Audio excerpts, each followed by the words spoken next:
đàn piano bị kẹt phím thường có những biểu hiện như phím không phát ra tiếng, phím lờ đờ, phản hồi chậm.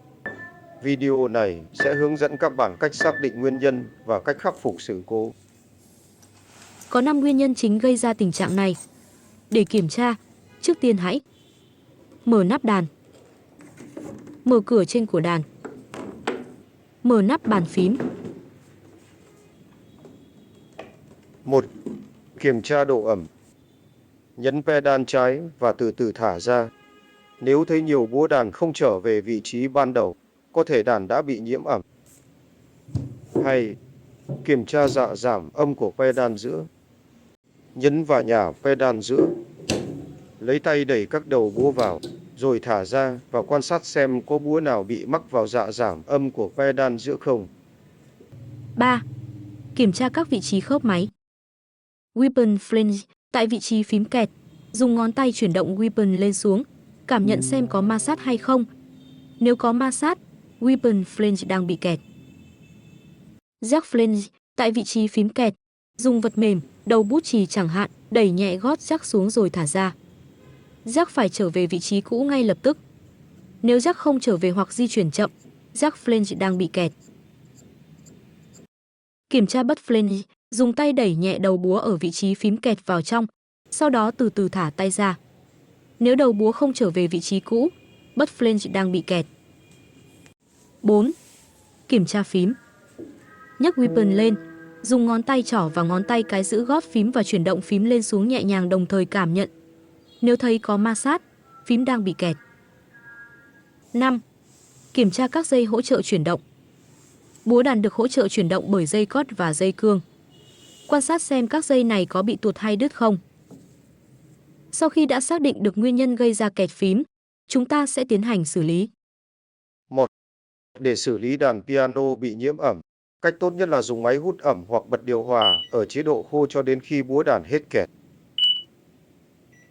Nếu muốn xử lý nhanh hơn, hãy dùng máy sấy tóc, bật chế độ gió mạnh, không nóng hoặc chỉ hơi ấm. Tuyệt đối không dùng chế độ sấy nóng. Hướng đầu máy sấy vào vị trí bị kẹt, xem kỹ video minh họa và sấy đến khi búa hoạt động bình thường trở lại. 2. Để xử lý búa đàn bị mắc vào dạ giảm âm của pedal giữa, bạn có thể thực hiện các bước sau. Chỉnh để nâng dạ giảm âm của pedal giữa lên. Sau đó kiểm tra lại, đảm bảo khi nhấn pedal, cường độ âm thanh của tất cả các nốt đều giảm, và khi nhả pedal, búa không bị mắc vào dạ. Nếu đã điều chỉnh pedal mà búa vẫn bị mắc, bạn có thể mở hai đầu dạ pedal giữa để vệ sinh pin và lỗ cắm pin hoặc cắt bớt phần dạ bị chảy xuống quá mức. Bàn xử lý kẹt tại các khớp. Để xử lý kẹt weapon flange, đầu tiên hãy tra dầu vào khớp. Nếu vẫn còn kẹt, bạn cần tháo center pin, dùng rũa mịn rũa nhẹ rả trong lỗ cắm. Sau đó thay center pin mới cùng kích cỡ. Lưu ý, nếu chưa có kinh nghiệm, hãy rũa thật cẩn thận để tránh làm hư hại hoặc làm lỏng weapon. Jack flange ít khi bị kẹt cứng và thường được xử lý dễ dàng bằng cách tra dầu. Khi gặp hiện tượng kẹt cục bộ ở jack flange, kỹ thuật viên nên xịt dầu bôi trơn toàn bộ hệ thống. Các loại dầu thường được sử dụng là CLB hoặc WD-40, dễ mua hơn ở Việt Nam. Tuy nhiên, cần lưu ý rằng dầu bôi trơn có thể làm giảm ma sát, do đó cần sử dụng một cách thận trọng. Tránh xịt dầu vào ốc vít vì có thể khiến ốc bị lỏng, ảnh hưởng đến chức năng của bộ phận. Để xử lý kẹt butt flange, bạn cần tra dầu vào hai lỗ cắm center pin, sau đó dùng kìm mỏ nhọn lắc nhẹ center pin theo phương ngang. Lưu ý dùng hai ngón tay giữ hai bên center pin để kiểm soát lực, tránh làm quá mạnh. Đồng thời, đảm bảo center pin chuyển động thẳng, không bị rung lắc. Mục đích của việc này là phá vỡ lớp dạ bị chai cứng xung quanh center pin, nguyên nhân gây ra hiện tượng kẹt. Tuy nhiên, cần thao tác cẩn thận, tránh làm quá đà khiến center pin bị lỏng, gây rung lắc cho đầu búa. 4. Xử lý kẹt phím. Phím đàn được gắn vào và chuyển động trên hai chốt trụ là balance pin và front pin. Trên phím đàn, hai vị trí tiếp xúc với các chốt trụ này tương ứng là giữa phím và đầu phím. Vị trí giữa phím tiếp xúc với balance pin thông qua lỗ ở mặt dưới và khe có dạ ở mặt trên. Vị trí đầu phím tiếp xúc với front pin bằng khe có dạ. Nguyên nhân đàn bị kẹt phím có thể đến từ một trong 3 vị trí tiếp xúc này. Để kiểm tra xem giữa phím có bị kẹt hay không, bạn hãy nhấc phím lên xuống và cảm nhận độ ma sát. Nếu phát hiện kẹt, hãy dùng dụng cụ chuyên dụng để xử lý lỗ, đồng thời điều chỉnh lực tay phù hợp để tránh làm quá đà. Đối với dạ khe phím, bạn có thể dùng kìm chuyên dụng để xử lý. Thao tác này đòi hỏi kinh nghiệm để tránh làm hỏng phím. Nếu bạn chưa có nhiều kinh nghiệm, hãy bóp nhẹ nhàng và kiểm tra thường xuyên cho đến khi đạt yêu cầu. Để kiểm tra đầu phím có bị kẹt không, bạn hãy dùng ngón tay chuyển động phím lên xuống và cảm nhận ma sát. Nếu thấy kẹt, trước tiên hãy kiểm tra xem front pin có bị điều chỉnh quá mức không. Nếu có, hãy chỉnh lại cho đến khi hết kẹt.